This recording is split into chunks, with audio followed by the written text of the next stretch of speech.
Spotted lanternflies, they are everywhere. A nuisance for people, but they can be deadly for plants. News 12 New Jersey's Naomi Yane is live tonight with that story. Naomi?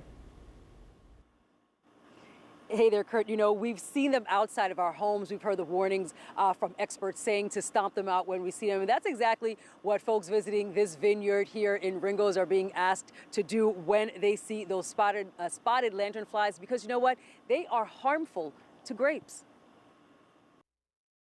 Everybody's like, oh, look at the butterfly or something like that, but it's not a butterfly. Even though it has the red spots onto it, it's, a very invasive insect.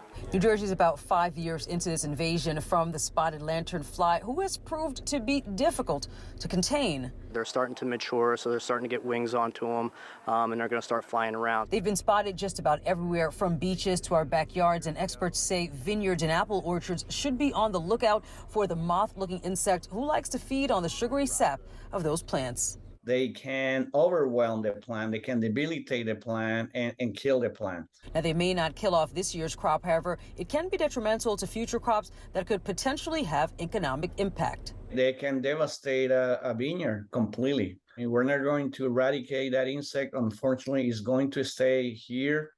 And so we're just taking different steps and using different tactics to reduce the pressure in some areas. The nutrients that are going into the vine now is what's going to help the vine winterize. So without those nutrients, you're going to have a weak plant, a sick plant, and it's not going to make it through the winter. Here at Old York Cellars, they say this year's crop is okay, and they're out here in the field daily trying to combat these spotted pests.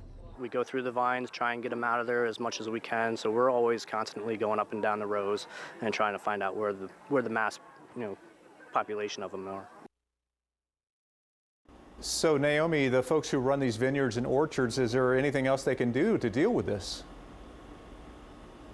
Kurt, so there are a couple of things they can do, but our entomologist told us that stomping it out theory, though it's helpful, it doesn't make a big impact because there are just so many of them out there. And in some cases, very specific cases, it can even promote dispersal of the insect. But they do say you can use a vacuum if you have maybe a couple of eggs or nymphs, which are younger spotted lanternflies before they have wings. You can use a vacuum. They also say there are very specific insecticides that you can use, but that is only by professional use only. If you want to do that and go that route, you're going to have to call somebody in there. There's no doubt they are all over the place. Naomi Yane, thank you tonight.